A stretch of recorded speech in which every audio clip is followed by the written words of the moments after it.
алейкум, хайрлах шамлар, витаю в эфире телеканала АТР. Вы смотрите информационную программу «Бугунь». В студии работаю я, Гульсум Халилова. И следующие 2 часа в этой студии будем обговаривать самые актуальные новости, которые появились в информационной повестке дня. В этом блоке говорим с народным депутатом Украины 8-го созыва Бориславом Березой. Борислав, здравствуйте. Добрый вечер. Начнем нашу беседу со следующего информационного сообщения. Украинская делегация в парламентской ассамблее Совета Европы встретилась со своими коллегами из Германии и Франции. Глава украинской команды Елизавета Ясько написала, о чем они говорили. Давайте послушаем. Вчора українська делегація мала плідні зустрічі з колегами з Німеччини та Франції. Німеччина та Франція є важливими партнерами України у нашій меті досягнути мир в Україні. Ми обмінялися думками щодо діяльності ПАРЄ та обговорили ситуацію в Україні в контексті російської агресії проти нашої країни. Борислав, какая сейчас задача украинской делегации в парламентской ассамблее Совета Европы? Как вам видится сейчас наша работа там, учитывая, что с 2015 года впервые полноценно в ней участвуют и украинская, и российские делегации? Я начну с того, что именно делегации Франции и Германии были теми ледоколами, которые добились изменения регламента парламентской ассамблеи и возвращения Российской Федерации. Более того, насколько мне известно из общения с своими коллегами, которые были в прошлом созыве и сейчас находятся в парламентской ассамблее, именно докладчиком по России, по ее нарушениям будет немецкий депутат. Соответственно, ждать чего-то позитивного со стороны Германии, которая сейчас лоббирует все российские интересы, увы, не приходится. Только когда будут откровенно токсичные вопросы, например, Крым, или когда вопрос Донбасса, тогда, да, немцы будут поддерживать Украину. Во всех остальных случаях я бы не сильно рассчитывал на их поддержку. Теперь то, что касается задач, которые стоят перед украинской делегацией. В первую очередь, конечно же, необходимо восстановить свои позиции. Благодаря не очень компетентным действиям украинской власти мы потеряли все позиции представительства в парламентской ассамблее. Мы потеряли свою квоту в Венецианской комиссии, мы потеряли украинскую квоту в комиссии Грека, мы потеряли представительство в Юркоме, сейчас восстановили 2 позиции, мы потеряли представительство везде. И на сегодняшний день пока восстановление, скажем так, более-менее, но до старого уровня не дошли. Как это произошло? Все очень просто. Благодаря тому, что руководство страны не захотело взаимодействовать со старой делегацией, через, скажем так, определенные маневры старую делегацию лишили полномочий. И это произошло фактически при поддержке современного руководства парламента и Украины. Но новая делегация не зашла, не получила полномочия и не смогла перенять те квоты, которые были ранее. В таком случае все квоты были аннулированы. Сейчас необходимо восстановить все квоты. Это первая задача. Вторая задача – это актуализировать свою позицию, проявить свою стратегию и фактически вокруг себя попытаться организовать все страны так называемой антироссийской коалиции. Борислав, давайте сейчас подключим к нашей беседе Евгению Кравчук, народного депутата Украины от фракции «Слуга народа» и члена украинской делегации в парламентской ассамблее Совета Европы, которая находится сейчас в Страсбурге. Евгений, здравствуйте. Добрый вечер. Да, добрый вечер. Вот расскажите о стратегии украинской делегации в парламентской ассамблее Совета Европы. Власне, завтра буде розглядатись уже резолюція про Challenge of Credentials російської делегації. До цього, я перепрошую, я трошки перейду, бо тут включення журналістів, чуть буду рухатись. Було засідання сьогодні вже моніторингового комітету, і насправді вже зрозуміло, що тут доволі сильне таке проросійське лобі, воно діє. Звичайно, українській делегації досить складно, але ми будуємо політичні союзи. У нас є постійні союзники серед делегацій, які, власне, в понеділок, перший день роботи делегації, встали першими і запропонували Challenge the Credentials. Це депутати Литви та Латвії. В такому об'єднанні Baltic Plus також Естонія та Грузія. І ми зараз думаємо і проводимо переговори про те, щоб розширити кількість країн і кількість, можливо, окремих делегатів з інших країн. З приводу квот я не зовсім зрозуміла, що мав на увазі пан Береза, адже велика кількість делегатів, вони є новими, вони до цього не працювали в комітетах. Для того, щоб отримати якісь керівні посади в комітетах, потрібно пропрацювати хоча б рік, тому через рік ми будемо претендувати на певні комітети і, звичайно, ми налаштовані серйозно працювати також в політичних групах, бо політичні групи делегують своїх представників в ряд комітетів, які дуже важливі. Евгения, можно я отвечу? Да, конечно, Борислав, вы можете... Именно про это я и говорил, госпожа Кравчук. Именно о том я говорил, что надо было работать с группами, изначально работать.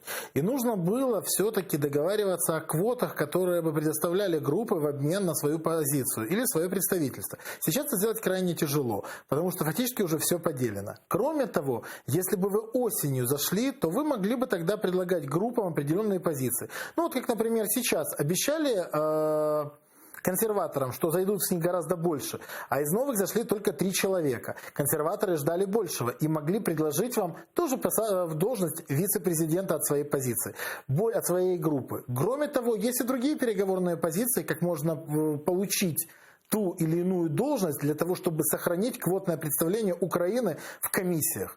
Но для этого нужно, наверное, было работать заранее. Кроме того, когда вы сказали, что там очень сильная представительство России, я с вами согласен на 100%. К сожалению, большое количество людей представляют интересы России не публично, но отстаивая ее интересы. Все это мы могли бы вам рассказать заранее, если бы вы готовились, и если бы вы воспользовались, скажем так, опытом и знаниями. И если бы в Риге в сентябре месяце представители парламента не поступили бы так, как они поступили, и фактически раскололи антироссийскую коалицию. К тому же вы забыли упомянуть Польшу, которая постоянно отстаивает интересы Украины и является нашим надежным партнером. Поэтому не теряйте с ними взаимосвязи и взаимодействуйте. И последнее. Это очень важно. Работать нужно в кулуарах. Работать нужно в кулуарах, а не только узнавать на комитете о том, что там работает пророссийское лобби. Я понимаю, что вы к этому не привыкли, но готовиться нужно заранее. Евгения, да, давайте дадим возможность Евгении ответить. Ви знаєте, я просто, напевно, пана Борислава просто зараз дуже багато вільного часу, тому він має можливість ходити і говорити на ефірах. Ну, тим не менше, дякую, що ви порадили щодо польської делегації. Звичайно, ми з ними працюємо, і поляки підтримали в повному складі Challenge of the Credentials в понеділок, і ми, звісно, з ними на зв'язку і підключили частину словацької делегації і частина данців теж проти такого безумовного повернення в зал. Але ви прекрасно розумієте, ви були в червні тут цього року, як це відбувалося, і, мабуть, ви теж як дуже досвідчений член парламентської асамблеї, розумієте, що після червня досить складно було щось уже змінити. Після того, коли парламентська асамблея пішла на такий крок відвертий і своєю резолюцією повернула російську делегацію, яка, до речі, себе зараз веде дуже так зухвало. Я теж думаю, що ви знаєте, як вони себе ведуть тут. Також, як ви знаєте, ми челендж обрання віце-президента Толстого. Вот зараз другий тур, очікуємо результатів. Да, я вот, кстати, про это и хотела спросить, потому что вот вчера украинская делегация уже обжаловала полномочия Российской Федерации в ПАСЕ, и вот сегодня как раз голосование по Толстому. Каковы перспективы, рассчитываете ли вы на победу украинской стороны в этом вопросе? Зараз проходить другий тур, тобто фактично йому потрібно набрати лише просту більшість. Да. Тому вірогідність, що він стане віце-президентом, досить велика. Ну, я не впевнена, що сьогодні будуть оголошені результати, можливо, вже завтра вранці головуючий оголосить результати. У першому турі він не виграв, звичайно. Я хочу пояснити, щоб всі зрозуміли, я хочу пояснити, що в червні дійсно ми були присутні і ми стикалися з такою ж проблемою. Тоді намагалися призначити пана Слуцького. Завдяки злагодженим діям ми знесли пана Слуцького і він не став віце-президентом парламентської асамблеї. Я хочу побажати вам, щоб вам вдалося дійсно знести і пана Толстого, який є ворогом України і є відомим антисемітом. Але я хочу сказати, що для того, щоб це вдавалося, треба працювати заздалегідь.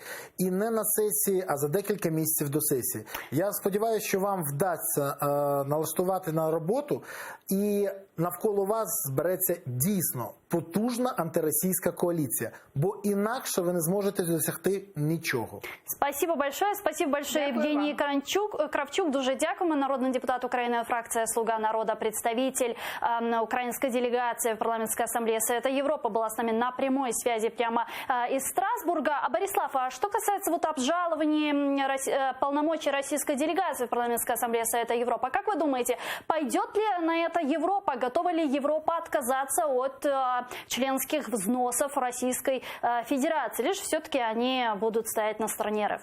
Нет, здесь несколько другое. Здесь регламент. И этот регламент мы использовали, когда сносили Слуцкого с позиции вице-президента.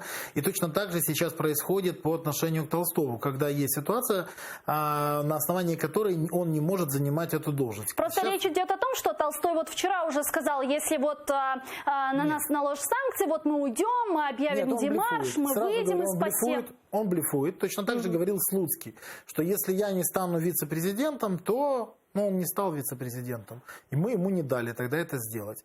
И это было сделано благодаря взаимодействию с нашими европейскими партнерами и работе каждого члена делегации. Каждый из нас брал на себя несколько стран, несколько делегаций из этих стран и проводил переговоры. И переговоры проводились не на самой сессии ПАСЕ, а заранее, потому что мы осознавали все риски, и мы заранее готовились. Что произойдет, если вдруг россиян вернут? Тогда как мы будем действовать? Это достаточно серьезная работа. Здесь нужна не только тактика, но и длительная стратегия. И нужно понимать, что происходит. Если смогут убедить зал в том, что Слуцкий, извините, пожалуйста, в том, что Толстой действительно не соответствует определенным моральным стандартам и не может занимать эту позицию, тогда можно сказать, что украинская делегация сработала на отлично. Ну вот что касается рисков, завтра в ПАСЕ будут рассматривать новый проект механизма наложения санкций. А постпред Украины при Совете Европы Борис Тарасюк отмечает, что вот этот новый санкционный механизм гораздо усложнит санкционное давление на страну-агрессора. Давайте его послушаем. Дотичним питанням, яке стосується обох статутних органів Ради Європи, є взаємодія Комітету міністрів і Парламентської асамблеї щодо так званої нової комплементарної процедури. Йдеться про ідею, яка, очевидно, може негативно вплинути на спроможності організації накладати санкції на країни, що порушують свої статутні зобов'язання. Українська делегація негативно ставиться до цієї процедури. Но я так понимаю, что вот эта процедура предлагает, чтобы санкции утверждали совместно сразу три органа: Комитет министров Совета Европы, Генеральный секретарь и сама Парламентская ассамблея Совета Европы. Вот что скажете, какова перспектива данного голосования и что для нас это будет значить? Смотрите, давайте говорить откровенно. То, что происходит сейчас, это фактически попытка создать невозможные условия для наложения санкций на любую делегацию. И делается это именно для того, чтобы невозможно было повторно наложить санкции на Россию. Для этого фактически сейчас мобилизируются все силы. Настолько, что даже с четверга на среду перенесли рассмотрение этого вопроса в связи с тем, что обратился Толстой и Слуцкий к парламентской ассамблее о том, что улетает большая часть делегации и не смогут потом присутствовать. Фактически они говорят о том, что их сателлиты и партнеры не смогут поддержать. И парламентская ассамблея принимает решение о том, что перенести рассмотрение этого вопроса на среду.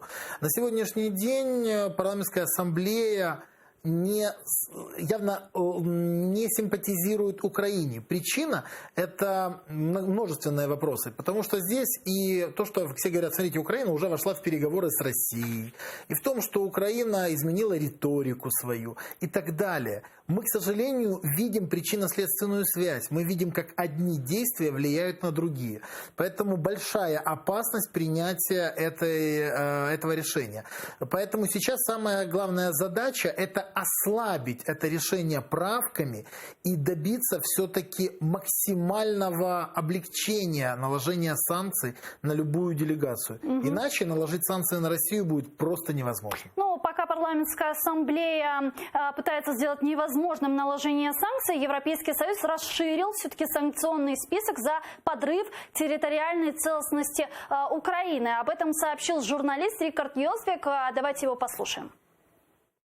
Міністри Європейського Союзу вирішили ввести 7 людей під режим санкцій щодо осіб, організацій, відповідальних за підрив територіальної цілісності України. Усі вони пов'язані з Севастополем і Кримом, а також з російськими виборами, які пройшли там у вересні. Список тепер містить 177 осіб і 44 організації. Ну вот такая новость. Плюс 7 человек, теперь 177 персональных санкций и против 177 и 40 организаций. Ну все же, 177 человек и 40 организаций. Немало ли вообще количество? И Европа, и Соединенные Штаты Америки накладывают санкции на основании каких-то документов, которые подаются, и на основании анализа информации. Меня беспокоит несколько другое. Меня беспокоит то, что изменяется позиция по России у Европы. То, что сейчас мы видим, это расширение санкций на тех персоналей, которые были ранее поданы. Более того, я пока не вижу, чтобы внесли санкции, например, на Пригожина, который участвовал в убийцах украинцев на Донбассе, или чтобы внесли еще достаточно большое количество людей, которые фактически являются преступниками, нарушили законы Украины и участвовали либо в аннексии Крыма, либо в оккупации Донбасса. Сейчас власть не очень активно занимается этим. А это зря, это большая ошибка, потому что, создавая такие точки давления, можно влиять на принятие решения нужных Украине со стороны Российской Федерации. А насколько вообще вот эти, плюс эти персональные санкции, вообще санкции по Крыму сегодня эффективны, по-вашему, как вы оцениваете? Санкции в любом случае эффективны, они создают дискомфорт. Когда мы почувствуем тогда этот результат? Смотрите, это длительный процесс. На сегодняшний день Россия добивается снятия санкций. Вы же понимаете, что если бы эти санкции были безвредны, то они бы их игнорировали. А на сегодняшний день они и публично, и не публично, кулуарно договариваются о снятии. И если Украина и далее будет показывать свою безвольную позицию, то санкции могут снять. Для того, чтобы это не произошло, Украина должна более жестко проводить свою политику и изменить риторику. Риторика должна поменяться. Сейчас опять появляется какое-то недопонимание. Достаточно часто европейские политики говорят, ну вы же в переговорном процессе, если вы не накладываете никакие санкции, если вы смягчаете, отводите войска, то почему мы должны страдать? И когда мы говорим о том, что, ну как же, санкции наложены за оккупацию, за аннексию Крыма, то тогда нас спрашивают, а почему украинская власть во всех переговорах не поднимает вопрос Крыма? И это достаточно часто звучит от европейских и американских политиков. То есть я так понимаю, что сейчас задачей украинских дипломатов это является сдерживание вот существующего уже санкционного режима, предотвратить ослабление вот этих санкций. А что делать в направлении усиливания санкций? Для того, чтобы усилить санкции, нужно показать свою позицию. Нужно как минимум везде озвучивать Крым. Нужно, чтобы в парламентской ассамблее звучал Крым, чтобы в Совете Европы звучал Крым, чтобы в ООН звучал Крым, чтобы Крым и Донбасс, убийства украинцев на Донбассе звучали регулярно. Чтобы до тех пор, пока это создает жесткий дискомфорт для России, до тех пор это будет актуальным. А на сегодняшний день, к сожалению, это очень редко звучит. И пока не поменяется риторика со стороны украинской власти, мы не увидим ужесточения санкций по России. Единственное, я могу сказать, что обратите внимание, когда Соединенные Штаты захотели, они подключили достаточно мощные ресурсы, внесли санкции по Nord Stream 2, Северному потоку-2. Хотя мало кто верил в то, что это может произойти. Но на сегодняшний день все увидели, какой эффект это произвело. И тут надо не забывать, финансовые интересы достаточно часто мотивируют наших европейских и американских партнеров на более агрессивную политику в отношениях с Россией. Ну, давайте перейдем к следующей, не менее важной и интересной теме. Ведь новоназначенный заместитель директора ДБР Александр Бабиков, которого называют адвокатом Януковича, сегодня созвал пресс-конференцию. Бабиков говорит, делами Майдана не занимался. Я не представляв права і інтереси Януковича, тим паче у справах Майдану. Шановні журналісти, а чого нікого не дивує та проста обставина, що кримінальні провадження щодо Януковича розслідувалися з 2014 року. В 2014 році щодо нього винесено перше повідомлення про підозру. Кожен рік, майже кожен місяць Генеральна прокуратура і інші правоохоронні органи успішно звітували про розслідування цих справ. З 16 чи до 17 року відбувається судовий розгляд кримінального провадження щодо нього в одному з судів міста Києва. Хтось із вас хоч раз протягом 14 до 20 року чув моє ім'я як адвоката, який надає йому правову допомогу? Ну, вот так вот сказал Бабиков, а на своей странице в Facebook экс-генпрокурор Украины Луценко опубликовал орден на предоставление правовой помощи Януковичу, в которой, кстати, идет и проходит фамилия Бабикова. Получается, Бабиков врет, и вообще как вам назначение его на должность руководителя ДБР? Вот смотрите, у меня в руках фотография этого ордера. Да. Вот он.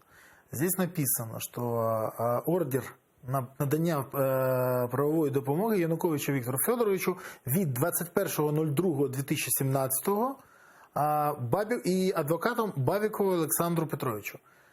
Получается, что врет. Потому что вот информация, которая всплыла. Более того, потом Печерский районный суд сообщает о том, что для здійснення відносин Януковича Віктора Федоровича спеціальне досудове розслідування і далі использується в судовому засіданні адвокати АО «Аверлекс», Біленко БВ, Бабіков ОП, які діють в інтересах Януковича, заяву про відвід підтримали, з відкладених у ній підставі просили задовольнити. Да. Он врет, потому что вот доказательства, документы.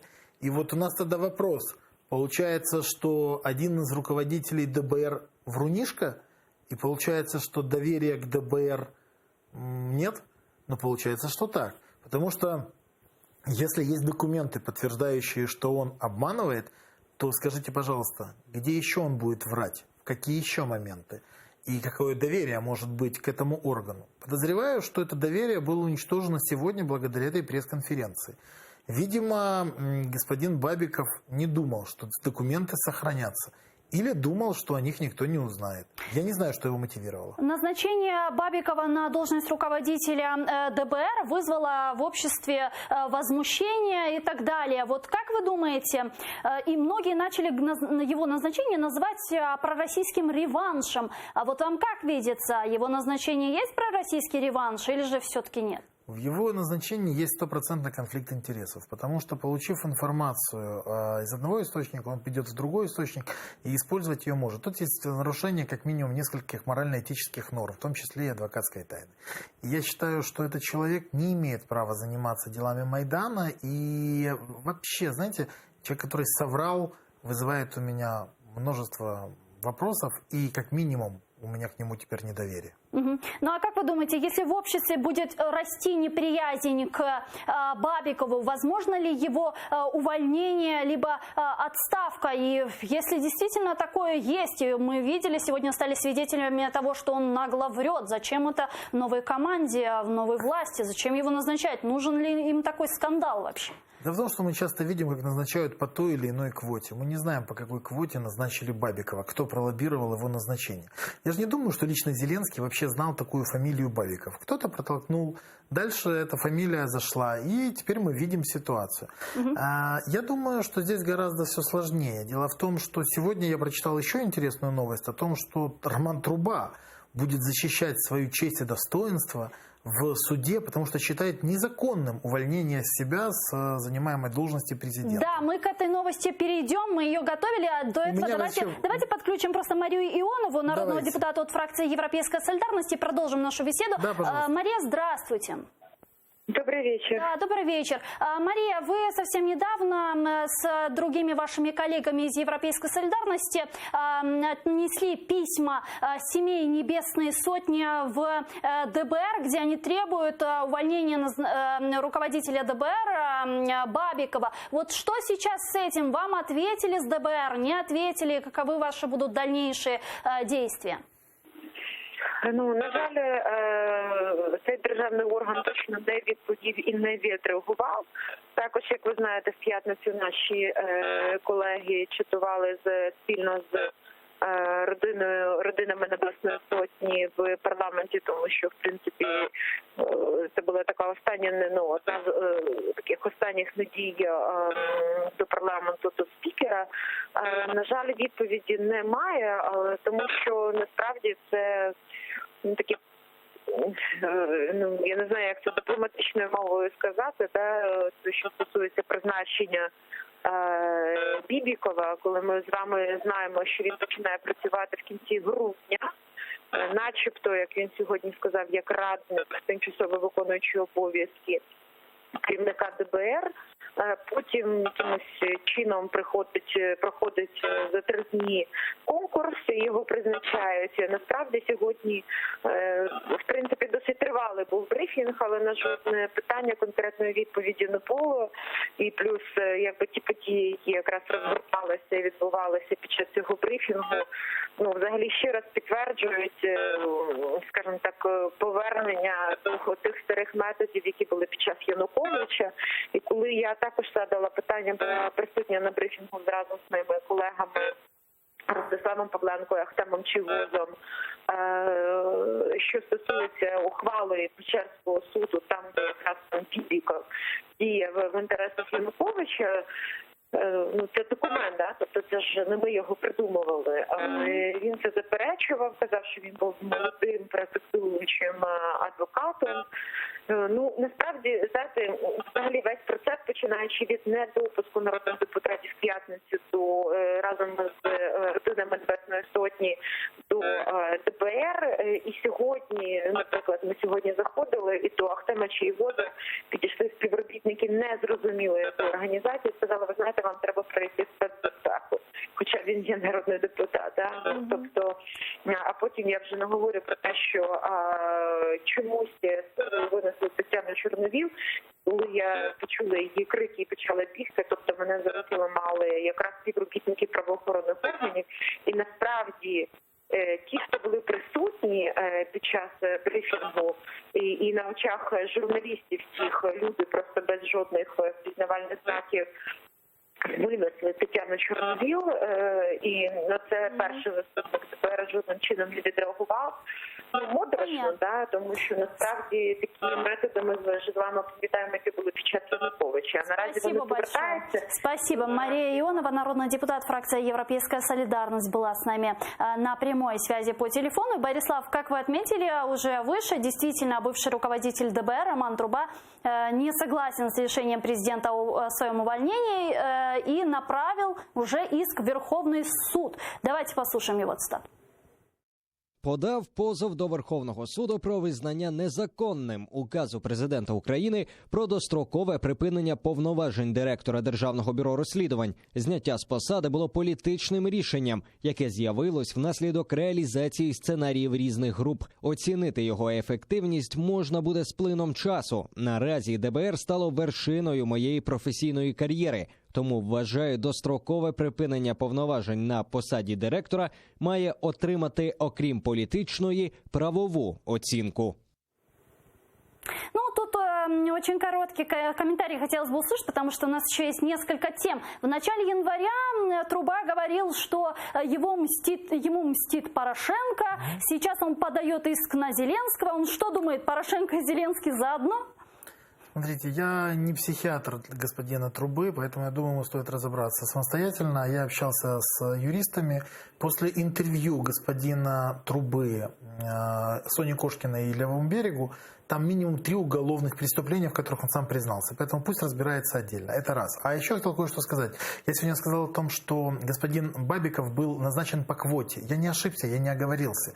По поводу конкурса, тут очень хорошая информация появилась. Конкурс на должность заместителя директора Государственного бюро расследования был проведен таким образом, чтобы его победителями стали предопределенные лица. Это сообщил источник расследования Бигус.Инфо. Конкурс, в котором победил харьковчанин Александр Соколов и бывший адвокат Януковича Александр Бабиков, были проведены максимально непрозрачно, указывают все журналисты.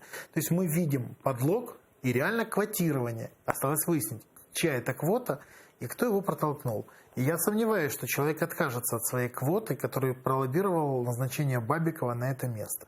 Но вот то, что таким образом назначаются люди в ДБР, уничтожает не только доверие к этому органу, но и четко говорит о том, что назначение было абсолютно заказное. Значит, Бабиков будет выполнять какие-то заказы тех людей, которые пролоббировали его назначение. И вот это уже пугает. Да, это пугает. Давайте к следующей теме перейдем. Остается 5 минут. Формулы Штайнмайера необходимо закрепить в украинское законодательство. Так считает координатор ОБСЕ в политической подгруппе трехсторонней контактной группы в Минске П'єр Морель. Далее его слова.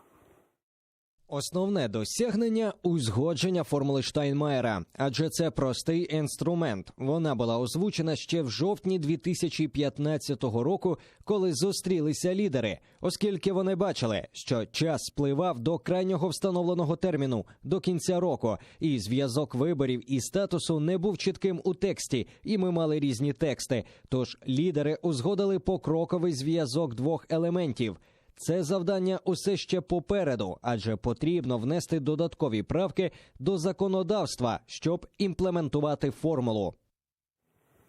Экс-представитель Украины в политической подгруппе в трехсторонней контактной группе Роман Бессмертный с нами сейчас на прямой связи. Роман, здравствуйте. Ну, вот Доброго вечера. Доброго вечера, да. Тут хотелось бы услышать ваш комментарий вообще по заявлению Мореля. И следующее, а вообще, вот эта вот формула Штайнмайера, о которой сейчас идет речь, мы уже знаем, что это такое? Мы уже знаем, что она из себя представляет? Мы уже ее поняли, как мы ее будем интерпретировать? Или мы еще не в курсе, на что мы подписались? Якщо препарувати фразу пана Мореля, то там добрий десяток питань. І так, перше, законодавство – це що? Указ президента, постанова уряду, закон України чи Конституція? Тому що все це може застосовуватися в різних інтерпретаціях, в різних законодавчих актах. Друге, який текст формули Штайнмайера? Це фраза про те, що через 90 днів після того, коли буде прийнято закон, будуть проведені вибори? Чи це стосується більше запровадження на тимчасовий період чи на постійній основі закону про особливий порядок місцевого самоврядування? Далі мова йде про особливий статус чи особливий порядок, ну і так далі. Тобто насправді, якщо виходити із аналізу того, як зараз відбувається засідання в трьохсторонній групі в Мінську, а там в дуже цікавій формі останні засідання відбулись, у формі мовчання, то говорити про те, що щось визначено і на якісь питання сформовані відповіді, м'яко кажучи, передчасно.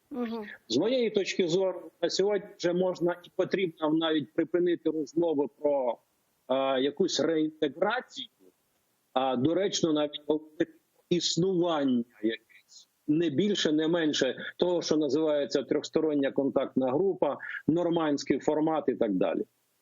Спасибо большое. Роман Бессмертный, экс-представитель Украины в политической подгруппе в трехсторонней контактной группе в Минске, был с нами на прямой связи. Борислав, вот буквально 30 секунд, 40 секунд до завершения нашего эфира. Ваш комментарий, вот действительно, что это такое и к чему сейчас, как воспринимать это заявление от представителя ОБСЕ? Я уже говорил, что изменилась риторика, и ОБСЕ, и другие европейские институции с удовольствием готовы переложить на наши плечи общение с Россией и сказать, что это уже наш диалог. а не диалог, в котором они принимают участие. Поэтому на сегодняшний день они пытаются все это минимизировать до уровня «примите закон в Конституцию и выполняйте его».